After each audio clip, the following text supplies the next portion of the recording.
Hello, everybody, and welcome to the Spiritual Journey podcast. My name is Nimish Radia, and I'm your host. I always love starting every episode by saying thank you. I feel so blessed with this podcast, the impact it's having, the people it's reaching. I get messages on a weekly basis that people find this podcast when they need it most, and I really do feel like it's guided. So feeling very, very blessed.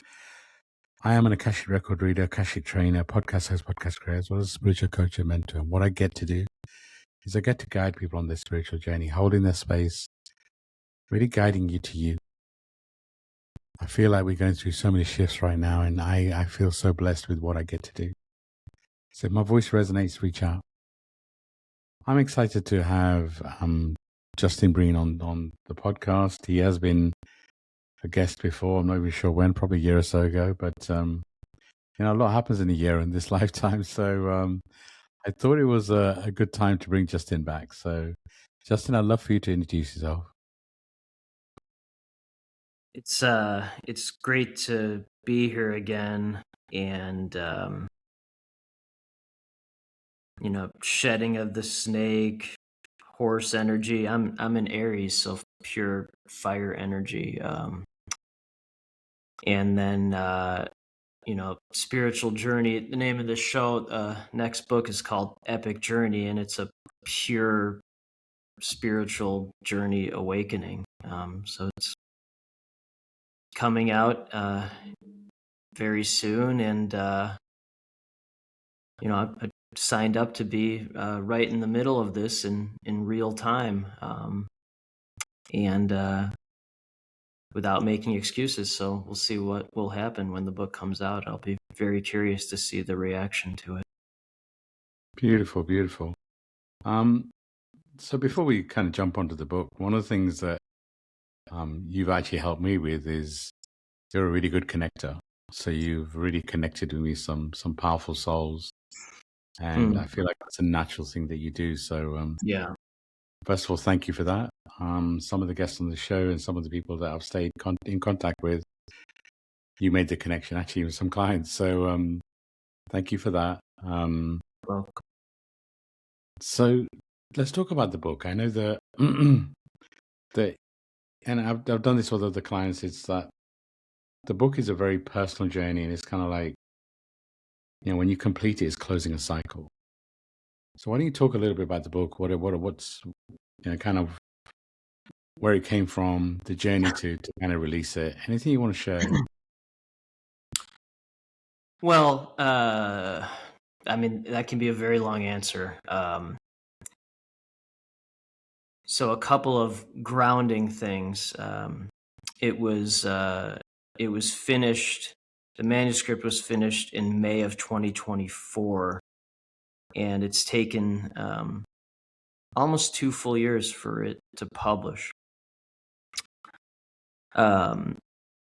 And then it was just pure following my intuition, heart, following my World War II father's war diary to a small town in France, where I feel I discovered what's really happening in the world, that it's just a giant broken heart filled with individual broken hearts.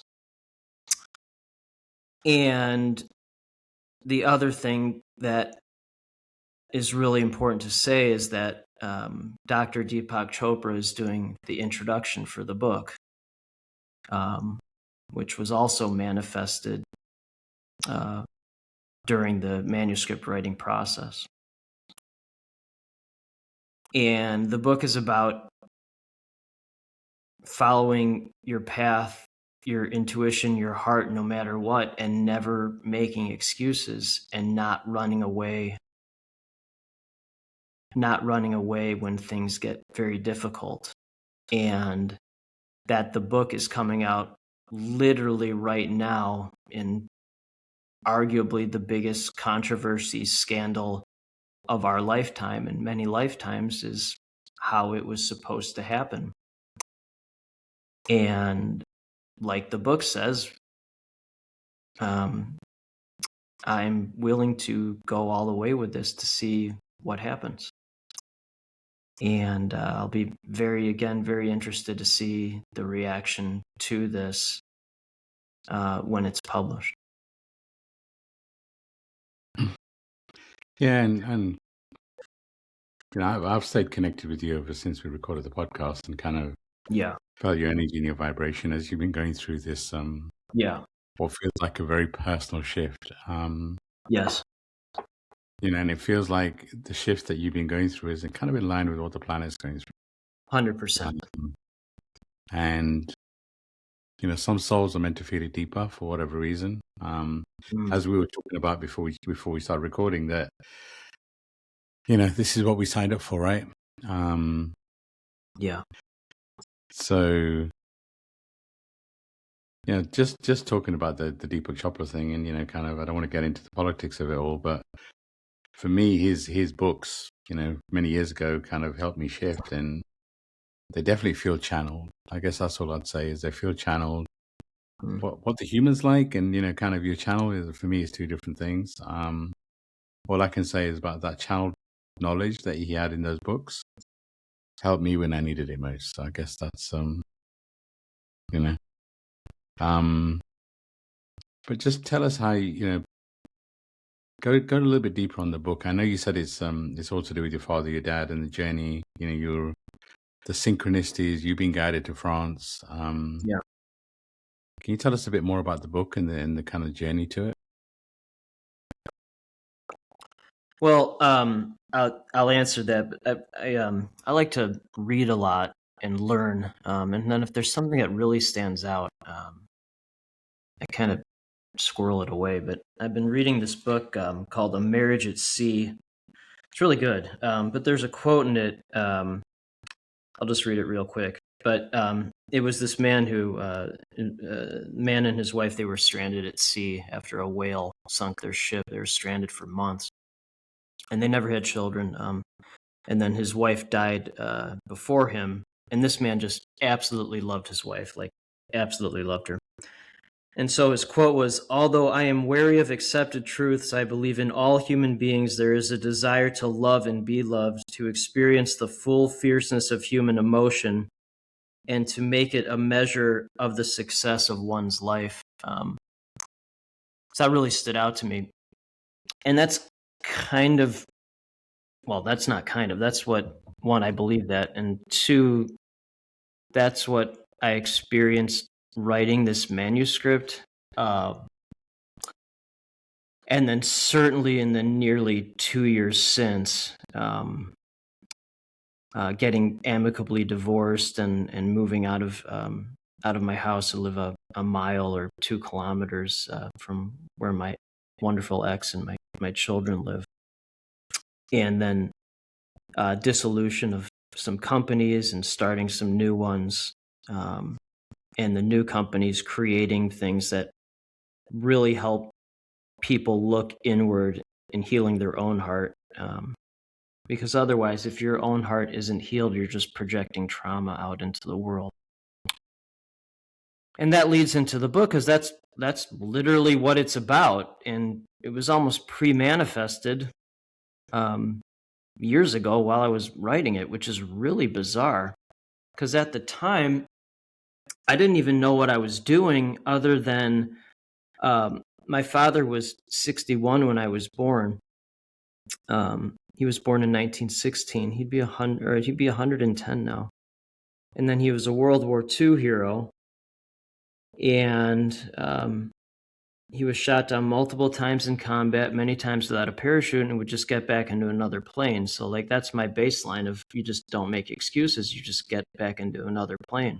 Even if you watch your friends die, or your plane gets shot down, or you don't have a parachute, you just go on the next mission. And after he died when I was 13, I found his diary from the Battle of the Hürtgen Forest, which took place in Germany and Belgium. Very deadly battle.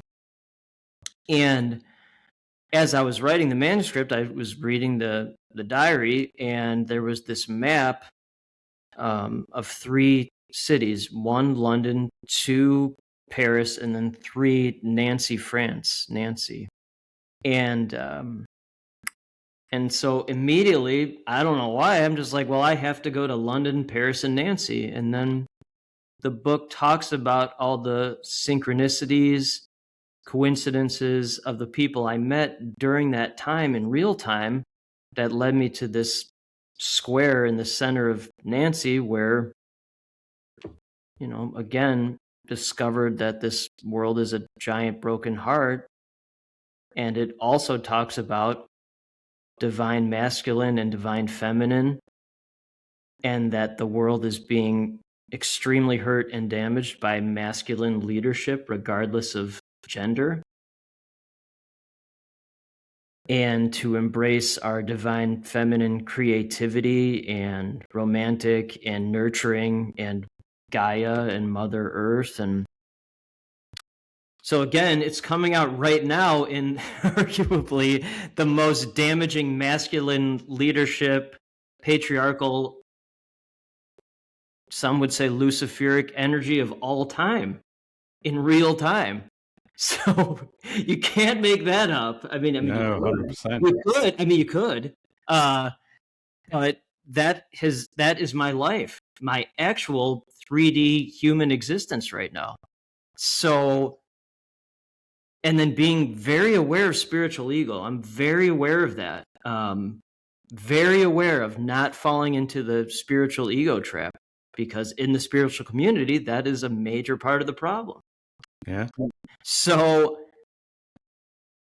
I'm like, well, that's incredible.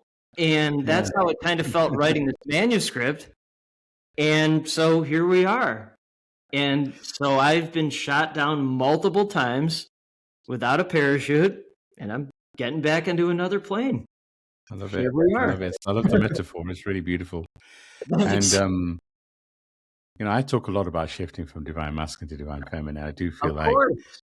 I do feel like the masculine ego and everything that's happening right now actually is part of the plan. Of course it is. These layers need to be, and we've created these egos. We put these people on pedestals. When you shift to divine feminine is all about the heart. It's all about collaboration. It's all about communication. And I feel like this period over the next 12 months, a lot of people are going to get found out, and a lot of things are going to happen on the planet. Yeah. But I feel like it needs to. Of course. Well, it has to. I mean, I guess it doesn't have to, but just to ground this and be a human for a second. So I spend my actual day talking to people like us, visionaries, leaders, people in the spiritual community, entrepreneurs, whatever you want to call it. I'll simplify it. One, women as a whole are really pissed off. They're just tired of it. They're tired of it. They're just tired of it. Okay? They're tired. And two, men that genuinely really care about women and are trying to do the right thing, they're also extremely confused because they don't know what to do. Because as a whole, women, and I don't blame them, women as a whole don't trust men. I don't blame them at all. I'm extremely empathetic. So it's this massive chaotic shift, uprising, rebellion, whatever word you want to use. Okay, so that's one. Two, there are some grounding things that I've found extremely helpful that can help people understand themselves. And the one I'll talk about in this context, it's called numerology. I didn't believe in any of this stuff 2 years ago, but what I've learned is logic only goes so far. And then you're like, well, there's something that goes beyond that. It's called illogic and love. So, and numerology is a good way to kind of explain yourself. And so I'm what's called the life path 11. It's extremely rare, shocking. The master visionary, the master intuitive. And what it really means is the first half of a life path 11's life, they're a life path 1, which is leadership, achievement, ego, leadership, achievement, ego, leadership, achievement, ego, masculine, extremely masculine energy, very high masculine energy. The second half of a Life Path 11's life, they become a Life Path 2, which is rise of the divine feminine, team player, collaboration, the things you literally just said. Most Life Path 11's cannot handle it. It's because you're literally two different life paths in one, and they retreat into a life of solitude. It's too painful. Carl Jung called Life Path 11's wounded healers. So they go through this massive dark night of the soul to heal. And one, if you're a Life Path 11, please reach out to me because one, I understand. But two, like I'm 48 years old and almost 49. And then it's 45 to 50 years of the first Life Path 1, and then it kind of transitions into Life Path 2. So that's literally, again, what's happening in real time. And if you're not a litmus test for people you serve, that's hypocrisy. So I am experiencing this not only to heal my own heart and transform, or whatever you want to call that, but also to be a litmus test for the people I serve that genuinely do want to heal their own heart. And it's extremely painful. I mean, I wouldn't wish this upon anyone if they weren't ready for it. But I'm willing to go all the way with this to see what happens, because at this point, there's no doubt, 100% certain that this is what my soul, or whatever you want to call it, signed up for. Like, there's no other explanation for this. Logically, at this point, everything has aligned to come together into exactly this moment. So beautiful. And, I guess just for everyone that's listening, I'm sure a lot of people can relate. The last 2 years have been, I call it expansive, and that's my nice way of saying we've been challenged in different ways, and however you've been challenged is totally unique to you. But it's a good reminder that this is what your soul signed up for. Yeah, I actually believe that we don't get given anything that we can't handle. So it may feel challenging, it may feel really hard, and there may be times where you just want to give up. yeah. But I do feel like the universe gives us a lot of challenges, but also gives us support if we're open to it in just different ways, right? So Yeah. And just so you know, my life path number is 7, and 7 is all about Endless curiosity. My 13-year-old son's a Life Path 7. He asked me a lot of questions, endlessly curious. He took 4 IQ tests in the middle of the night when he was staying over here. At 2 a.m, it's like, hey, I'm like, you're taking yeah, I understand. I believe Dr. Chopra's a Life Path 7 as well. I think. It's I've done some reading on it. It's pretty much that Wayne spiritual Dyer was seeker. a 7. Wayne Dyer was a 7. Yeah, so no, I'm not surprised. And if anybody wants to know what their life plan, the life path number is, just take your date of birth to a single digit, add all the digits up to one single digit, or actually, if it's a master number, 11, 22, or 33. Yeah. So I'm a 2911. I'm so 20. So you can just Google ChatGPT, and you can get lots of information on it. And again, whatever resonates, right?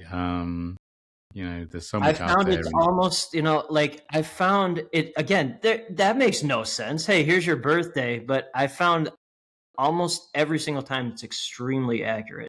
Yeah. And the only times it's slightly inaccurate, it's when someone's been constrained by not being their true self, if that makes sense. And they're like, this is what I kind of would want to do, but I have to do this and this and that. They're in like more survival mode. Yeah. I mean, for me, the life path and actually human design. Yeah, human design. It's the closest thing I've found between kind of linking humanity and spiritual. It's like agreed. Something's either really spiritual or really kind of. Or what are you in human design? A manifesting generator? What are you? Yeah. So I'm a manifester. Again, shocking, very rare. It's 7% of the population. Oh well, you brought it up. So it's to simplify it, because I like to simplify things, but So for most of the world is some type of a generator, which is what you are, a manifesting generator, and then or a projector. Projectors ask a lot of questions, and then they have to be invited into things. So I'm a manifester, and basically manifestors can like feel things intuitively, and then they happen. Now I don't know when they're going to happen. It might not even happen in this lifetime, but they just know. It's a very, very ancient old energy. And then with manifestors, they have to tell people how they feel, whether they're in love with somebody or they're really annoyed or they interrupt the conversation. So they just and then it's to create peace. It's not to cause problems or anything. It's to create peace. That is manifestor energy, and it's greatly understood by most of society because most of society is not a manifestor. Also, most of society is not a life path 11. Most people are between 1 and 9. The master numbers 11, 22, and 33 are very rare. So I'm both rare in human design and numerology, which makes sense. And then with human design, and especially being a manifester, it's very difficult many times to function in I guess normal society because you're operating in a way that's not like 93% of the population. And so it's a great learning curve, I guess, to try and fit in, but also manifestors aren't supposed to fit in. So again, like the merging of two life paths into one as an 11, manifestors merging the human world into the spiritual world. So I have a double dose of that. And then wrote a manuscript in real time, not even knowing what those things were. I didn't know what human design or numerology were 2 years ago. So it was like pre-manifesting myself, which is really freaking weird. And weird comes from the word WIRD, which means following your purpose. So that's why it was very weird. Yeah. So the last 2 years definitely been expansive for you, as in you talked about Yeah. finding human design and kind of life path and kind of going deeper on really understanding your soul. Yeah. So the book is part of it, but tell what are the wisdom you share in terms of your journey over the last 2 years to kind of discover your truth, your soul? Well, as of this recording, I'm still in the process of that.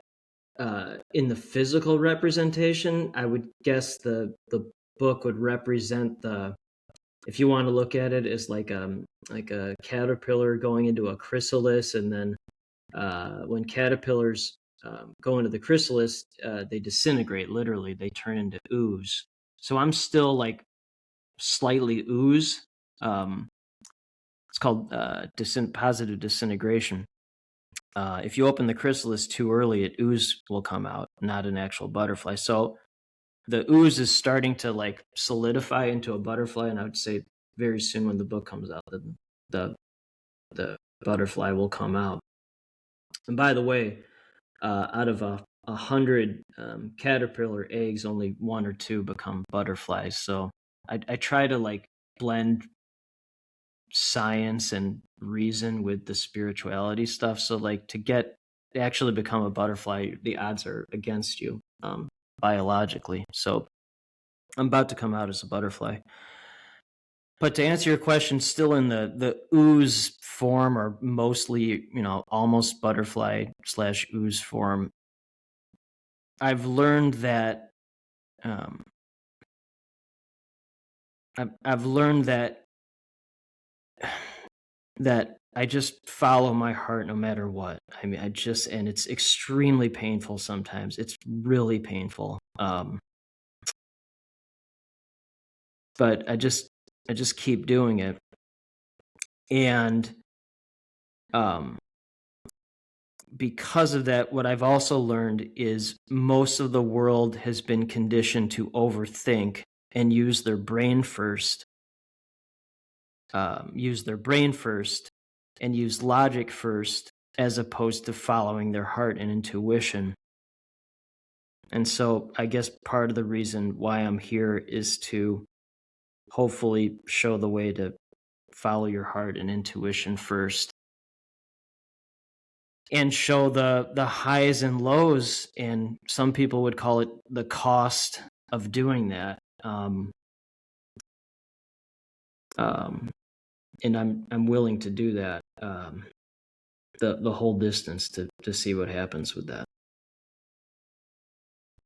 Yeah, I mean, it's interesting. I talk a lot about, this phase is really switching from I think to I feel. So I do feel like we have a role to play to switch. That's what divine feminine, compared to divine masculine is, right? And I feel like Yeah. a lot of us are naturally pushing towards that. It's just alien to us, right? It's when I talk about divine masculine, I feel like divine masculine is having identity crisis. It's used to always being the strong voice, and the divine feminine is trying to figure itself out. It's kind of like an interesting. Yeah.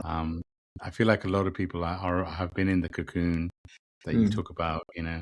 Yeah. Whether we turn into a butterfly, I feel like this lifetime is kind of circular, as in we go through cycles. And I feel like I've been in that cocoon so many times. I've been a butterfly for so many times. I feel like it's a lifetime journey, right? And Yeah. for me, this episode is if I was to summarize what we talked about so far, is to trust you from the inside. Trust your heart. Trust your intuition. Is it meant to be easy? No. I mean, I feel like when we're recording this, we just like a week or so ago, we entered into the year of the fire horse, and I feel like a lot of people felt, oh my God, as soon as the year finishes, switch from the snake to the fire horse, everything's gonna. It doesn't work that way, right? No. It's there's so much happening right now. You've got to be patient with yourself. There's no. Well, patience means to suffer, so that's what the word means. Patience means suffering. Yeah. Well, I mean, I took a lot of pain is inevitable, suffering is optional, right? I feel like the pain that we've got to go through expands us. But when we stay in a situation which doesn't serve us anymore, that's when we suffer. So it's interesting. I agree. And again, manifestor learning, like my role is to like inform or like make people aware of what they're saying. So like the word business comes from the word bisignis, which means anxiety. So scaling your anxiety. Well, that's what it means. The word fail means dull and dirty. The word religion means to bind. Family, I didn't put this in the book because I really thought it would hurt people, but the word family comes from the Latin word familis, which means member of a household staff servant. So family was originally created as a servitude system for men, for their women and children to be servants for them. That's what the word well, that's what it means. So so we're living in these constructs of again, like this is what I've learned going through this journey. We're living in these constructs of anxiety, dull, dirty, servitude, binding. And not only are we living in that, or two, we're unaware of that. Three, we're trumpeting that. We're applauding that. We're saluting the people that are the best in the world at that. And so that's why there's anxiety. That's why it's dull and dirty. That's why there's so that's great, right? So there's two things from that. One, it's great to be aware of that. It's also very painful to be aware of that when most people aren't aware of what they're actually saying. So that's fine. Two, create something with that. So create a book, create companies. The two companies I'm focused on now are it's an AI music company where you write songs. We teach people how to make songs. It's called Corvia, Corvia, which means heart path. So it's a path in your own heart. The other one is Aurum Sanctuary, which is Aurum is Latin for gold. Gold has healing powers, so it's a sanctuary community that we're growing and scaling, and where people can come, where they can actually heal their hearts. Because I've invested, and not all, but most of my friends are very wealthy and have invested a lot of money to be in rooms or places, and instead of really healing inward, it's scaling outward anxiety, dull and dirty, binding. And so creating something that people can actually look inward first. By the way, my partner for the Aurum, she's a Life Path 33, which is a master healer. Of course. Yeah, right. Of course. And so like, it's great to have this knowledge, and just more importantly, the rest of my human body life is creating things that, again, will heal my own heart first, because if you're not a litmus test for people you serve, that's hypocrisy. But then hopefully help others heal their hearts if they want to. I've also learned you can't, to answer your question, you Yeah, can't fix 100%. people. Like, it's up to them. Like, Yeah, that's a 100%. very You can painful only, lesson, by the way, Nims. But that's the most yeah, painful lesson. Oh, because when you love, like when you really love somebody, when you really care about them, you really like unconditionally. And manifestors, they see things that other people don't see. I'll give you a story about that in a second. But so I see people's, if you want to call it, potential, and then when they don't see that or feel that, that's extremely painful for me. I'm learning that every day, but it's so painful. By the way, master number 11s are the most sensitive. People don't think I'm sensitive, but I'm the yeah, most. Okay, so then the story, which this is my favorite manifestor story, even though it might sound bizarre, but years ago, when I was very happily married, and I love my ex-wife very much. But years ago, I'm like, oh, I know the person, and I was happily married. I'm like, I know the person you should be dating. Like, it was obvious to me, and I would tell her that all the time. And then after we got divorced, she finally admitted she was dating him. I'm like, well, of course, duh. So even with that, wow. and Mm, and and I guess to dovetail that is what I see in the quote unquote family situation is people staying in marriages where they're, quote unquote doing it for the children, and I would make the argument as a human that's the worst thing that you can do, yeah, because then children are learning how not to be happy, or how to be with yeah. someone that you're How not to in love sell with. it, yeah. Right. Mm, So and so I can genuinely say that um, one, it was the most amicable divorce ever, but two, my kids see um, my ex with the right person, where she's happier, and then they spend most of their time with her, which is good. She's a much better parent than I am. But and then they'll eventually see me with the person that I'm supposed to be with. sure.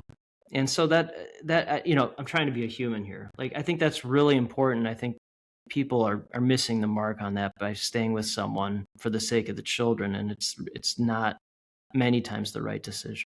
Yeah. But it's up And to them. yeah, that's what I mean when I say that pain is inevitable, suffering is optional. We have a soul contract with somebody to love each other, and then as you Mm. grow, you may grow apart, and that's The soul okay. contract ends. That's what I say. Yeah. That's so great. Oh yeah, that soul contract ended. Otherwise, in your case, it evolves, right? You Already become built. co-parents, right? The soul 100%. contract changes to a co-parent, and it's Right. not good or bad. It just is, right? But when you stay in a situation that is draining you, then that can't be good for. And it's easy for me to say. Every situation is different, Very right? difficult. It's very easy to say, but it's very difficult. Like, I'm not flippantly saying, like, because it's really hard. I'm not just talking about divorce, but I'm just talking about any situation where like you genuinely care about somebody, and then they're just not ready for that type of thing, or they don't feel the same way. That's very painful for me. Um, and that's But something I'm working on and it's learning. because you have a dream, you have an expectation, right? You're holding on to an expectation of what that relationship was going to be, Attachment to and some outcome, part of very you, difficult. Very and difficult. some part of you still hopes for it, right? But the reality is that version of you has no longer exist. Just like you've Correct. changed, you've evolved, and Correct. so much of what you said earlier makes sense. I talk a lot about the blood family. Your blood family, you pick your blood family to expand you, not always to love you. But our Mm, programming says that the love of a mother, the love of a father. It's that. But you pick them to teach you something. You pick them to expand you. yes. Um, but you do have an opportunity to pick a soul family, right? You pick those people in your world Yeah. that hold your space unconditionally, and that's the difference. And it's just like Yeah.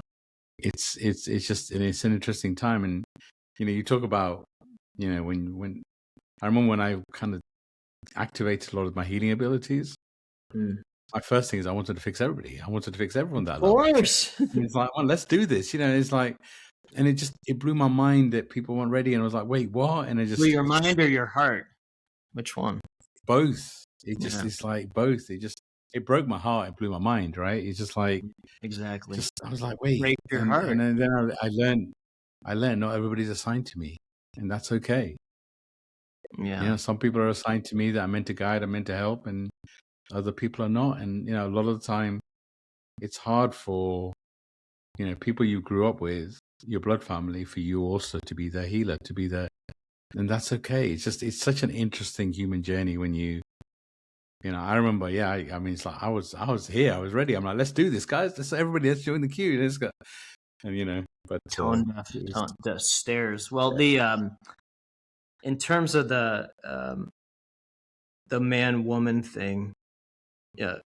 Again, like I was a journalist for 20 years, and then again, my actual days talking to people like us, and then most of the time I listen, unless it's a format like this where people ask me questions. But most of the time, 90% of the time, I'll just listen and learn. But to simplify it, what I've learned at this point is that women have been, for thousands of years, conditioned for abuse. I haven't met one woman yet that has not been abused or traumatized in some way by a man, also many times by other women. I haven't met one. So it's at a cellular level of abuse. It just, and then, so from a man perspective, nothing is more painful for a man. Again, talking to thousands of men about this, thousands, and women too that have run away from men that cared about them. But it's called avoidant attachment. But the nothing more painful for a man or a woman that genuinely cares about a woman, and then it's rejected or dismissed or not understood because women have been conditioned to be abused. And again, what is currently happening and being exposed in real time is the ultimate example of, at this point, like that's the ultimate example on a global level of the most powerful people in the world. And that's one case. God knows how many other cases like that are there. So you can't really blame women for not trusting men. It's just from what women have told me, it's a constant defense. There's just constant defense mode, constantly, like just constant. And just so to be in that mode all the time, like I feel for that, even without being able to fully understand it, obviously, because I'm technically a man. But I empathize with that so much. And then also empathize so much with the men that are really trying, like they're really trying to evolve, transform, genuinely care about women or their romantic partner. And when it's not understood or dismissed, it's so painful for men because they just love this person. And it's just such a dichotomy right now. And that's what really needs to, like, if people were healed within themselves and then that led to them being with the right partner, I'm convinced at this point that would solve so many of the world problems. It's just as simple as that. Yeah, I mean, it's interesting about finding the right partner, right? Because ultimately, when you go back to the soul contractor analogy, it's that kind of, anyone you're with is meant to teach you and expand you too, right? That's true. Oh, I've learned that. Yeah, it's a journey, right? And it's just, yeah. But I mean, I have to be fair in terms of, all the work I've done. Most of my clients have always been women, but I am finding, more and more men are starting to have more of a conscious conversation. Yes. And well, because men have been conditioned not to have that they've been conditioned not to. So but that's what I'm saying. I feel a shift. I do. it And I has almost feel like there's a gap for, it's like a lot of the spiritual stuff is for women only. And I was thinking, I've seen a lot of it recently, and I was like, I don't know what I'm going to do with it yet, but I feel like there is a gap that, these conscious males, it's like when so much spiritual stuff is for women only, it's like, I get it, that market, and all the rest of it, but yeah. I do feel like things are shifting. So, I'd love for you to talk a bit more about switching tacks a little bit about the two things you're focused on, because I've experienced some of the AI music. Yeah. A lot of people are worried about AI. For me, I I'm not worried about it in the way that whatever you expect from AI is what you'll get. So Right. if you expect it to take your job, if you expect it to, that's what it will, right? And 100%. but if you see it as an expansion of who you are, then I don't. I see a lot of people trying to replace their spiritual work with ChatGPT, and I'm not a big fan of that. But because you still got to do the work, right? You can't Yeah. bypass it. But Well, you I'm could. curious what talk more about the music and AI, and what does that mean to you? Sure. So there was no intent to start a company. Like there was no, like, again, pre-manifested. Half the time I'm just like, oh, this is something my heart's telling me to do. So I start doing it. So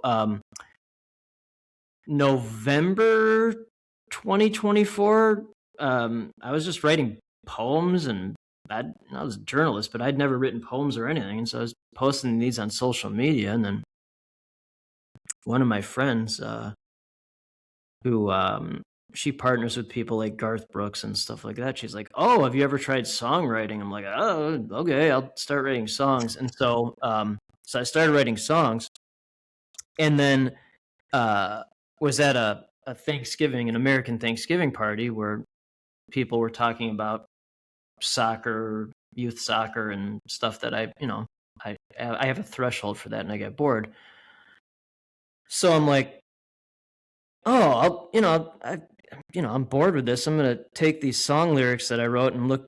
Like, I didn't even know this existed, but I'm like, oh, I'll see if there's an AI thing that you can turn these lyrics into a song. And so the first song that I put in there was called uh, it's called Warrior Queen, and that's still my favorite song. And plugged it in to a thing called sunoai.ai. I just plugged it in, and it spit out 2 versions 5 minutes later. So the first song was okay. And the second one, I listened to it, and I just started crying uncontrollably at an American Thanksgiving party. And the people were like, what? And because I was like, this is, I was dumbfounded. Like, it had taken these lyrics that I had written, or that source or higher power had channeled through me, however you want to say it, and it turned it into this beautiful work of art. And my partner for that, Eric, who's a Life Path 9, by the way, that's very spiritual life path. We found that writing these songs, creating these songs, were a way into your own heart. And then Eric named the company Corvia, again, Heart Path. And like me, he's a pure visionary, and he's created all these companies and scaled them. And he had found songwriting was a good way to process trauma or inner healing. And so we've created a community where people can create music like that. So that's the inner healing. And then again, science logical part of it is music predates the spoken word by 10,000 years. Again, most people don't know that, but the spoken language started around 50,000 years ago. And then the first musical instrument currently that has been found dates back 60,000 years approximately. They found it in a cave. They found it was a cave bear bone with 4 holes drilled into it. So it was like a flute. So that was found in Europe, like Croatia, modern day Croatia. So they found that. So music is our original, or at least predating spoken language, way of communication. And then if you think about it really in a biological standpoint, the first thing a baby or a fetus hears is the heartbeat, boom, boom, boom, inside the mom. Boom, boom, boom, boom, boom, boom. Very true. And so it's remembering our original communication, our heart path, literally heart, boom. So, and then I have found the best current use of AI is creating these songs or artwork or poems or whatever. That creativity, which again goes back to divine feminine, which not even knowing what I was doing at the time, November 2024, not knowing I was a Life Path 11 then either. It's just what it was. So very excited to see where that company goes, because to dovetail what you said earlier, AI is not here to replace humans. It's here to augment them. And the other music company that is in the very beginning stages, my partner for that, works with people like Peter Gabriel, and he's based in Hollywood, and he does music for, movies and TV shows. And then he's taking some of the songs that I wrote, and he's going to have human musicians blend that with AI. Wow. So, and then again, all this ties into the book and the healing sanctuary and coming out of this chrysalis, and then just by following heart to see where it goes, that's where it's currently going. And then if it changes, then it'll change, and if it doesn't change, then it doesn't. So knows, right? Right. Yeah. I mean, even music and AI, there's just a lot of noise around, how AI is creating. And it's like, just follow your heart. Music touches your soul and your heart in ways that words can't. Yeah. And it's all needed, right? You need the words, but you need the music too. It's kind of like it takes you on a different journey. So I love all of that. So I'm excited to see where it goes. So as we kind of getting to the end, what's the best way for any final bits of advice, and also what's the best way for people to find you? I'll include your links in the show notes and all that sort of stuff. But what's the best way to connect? Well, I mean, I guess on LinkedIn, but the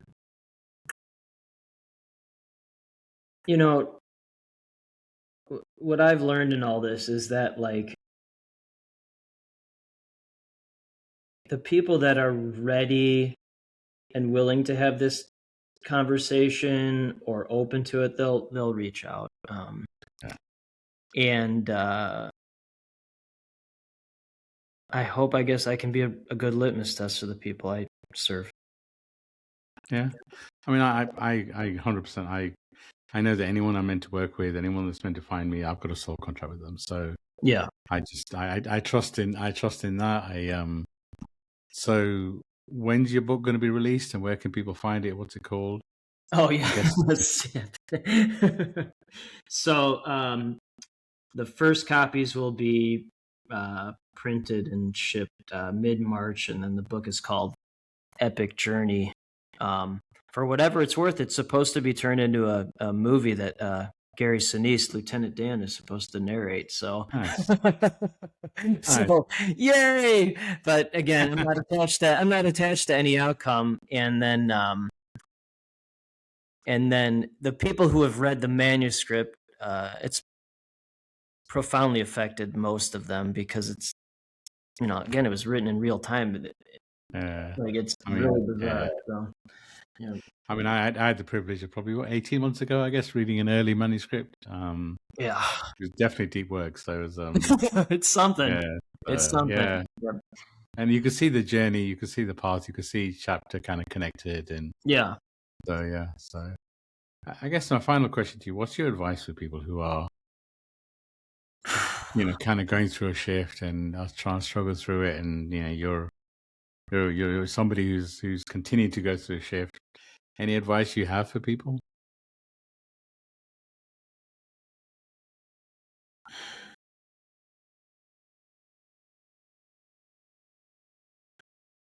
If you love somebody, tell them. Wow, that's simple. I love it. It's just how often do we hold those deep conversations inside? And simple. If you love somebody, tell them. So, Justin, always a pleasure. We never know. I never know where the conversation is going to go with us. So I just trust it. So thank you for coming back onto the podcast. I'm looking forward to your book being released. And anyone that's listening, if you're going through a shift, keep going, right? Keep going. The energy is shifting. I feel like it's shifting. I didn't say it was going to get less intense, but I just feel like it's shifting. So I guess the same thing applies to you, Justin. Things are shifting. I'm not Thank you. saying it's going to be easy and grace, right? Who knows? But No, this is not. yeah, No, I I'm mean, this, about to go into the biggest firestorm of all time, but that's okay. I signed up for it. but no, but Yeah. this shift the planet's going through is never happened before, right? It's a bigger shift than Right. what we're going through is going to reflect that, right? So, Yeah. but if we remind ourselves our soul chose to be here, Yes. and maybe it's a blessed time to be here, right? Who knows? Yeah. But I agree. but thank you. You're welcome. Always a pleasure. Sending love and light to everybody, and I'm sure we'll be back soon. Thank you.